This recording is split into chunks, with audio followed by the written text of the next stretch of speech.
Welcome back into Cougar Sports Saturday here on KSL News Radio. Mitch, Harper, and Nate Slack with you. Want to give a shout out to BYU women's basketball.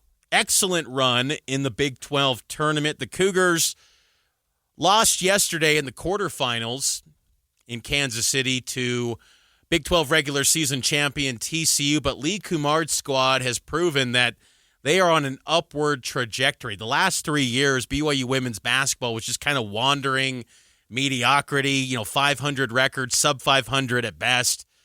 Lee Kumard's got that thing going. There's still a big gap between them and, top 10 caliber teams like the one they faced yesterday, but they're on the bubble, Nate, and there could be a chance that BYU maybe sneaks into the NCAA tournament. Yeah, and it's cool to see, especially coming off a year where this is Lee Kumard's first year as the head coach, and that could be argued that it probably should have happened a few years ago, but I think this has proven that the last 3 years they wasted time. They should have just went to Lee at the beginning. I think they would have kept the machine going from Juddy to Kumard. Yeah, and the girls loved him because a few years ago, I was working with BYU Athletic Communications, and I had a lot of time where I was helping with the women's team with post-game interviews and things like that, and the girls just loved Lee Kumard.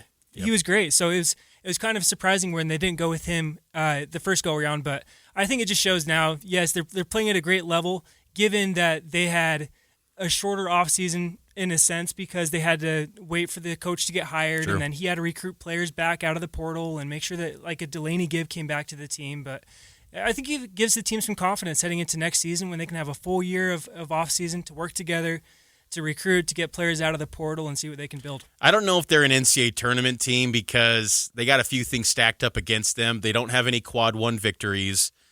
And we know, I think you and I are like the biggest reminders to Cougar Nation of this. We always let people know, like the Sunday thing with NCAA tournament, especially the Olympic sports, the non-revenue generating teams. It seems like that is a bigger hurdle. We see it with softball. We've seen it with baseball.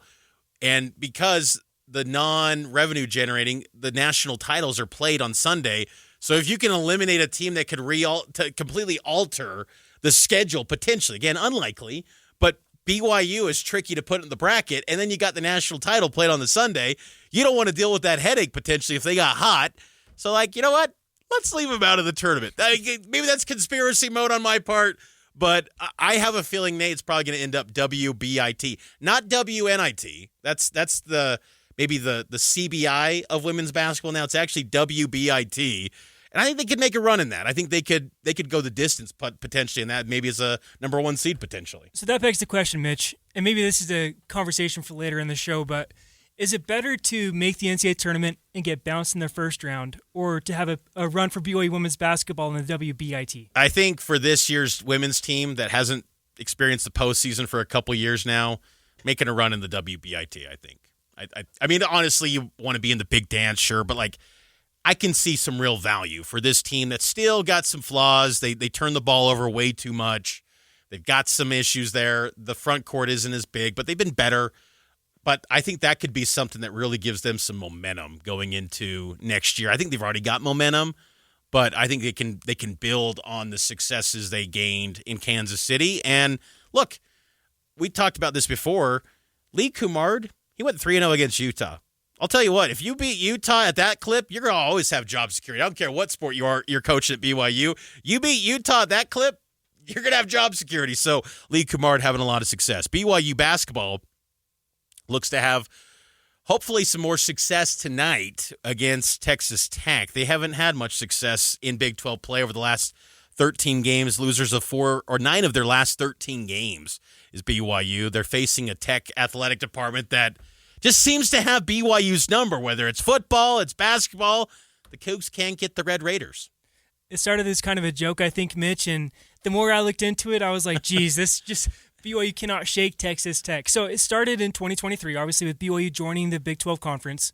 So just going back until then, in the major sports being men's basketball and football, the first contest was the football game in 2023. So BYU beat Texas Tech in Provo on a season where BYU finished with a losing record, didn't have a ton of success, and they still beat Texas Tech. And Tech had a third-string quarterback. So maybe continue. Yeah, the third-string quarterback definitely played a role there. But go on a basketball season that year, and BYU plays at Texas Tech.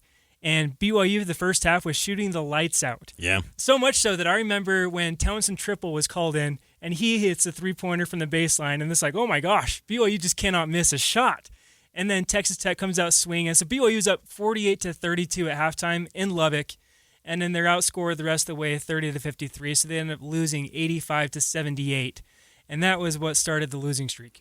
And then they had the Big 12 quarterfinal in the tournament in Kansas City. They lost to Pop Isaacs. I remember sitting next to Andy Reid, yes, the Andy Reid, at that game, and he's just looking up the scoreboard thinking, this isn't good, guys, this isn't good. And then BYU loses again to Texas Tech, and then football, the games last year in the Big 12 championship and in Lubbock, and then of course, earlier this year in Lubbock, they lost 84-71. BYU had a 9-point lead on this Red Raider team that included JT Toppin. BYU, of course, had Richie Saunders. So, hey, in this drought against Texas Tech tonight, BYU and the Red Raiders, tip-off at 8:30, pregame at 7:30 right here on KSL. Let's take a break. Spring football next here on Cougar Sports Saturday.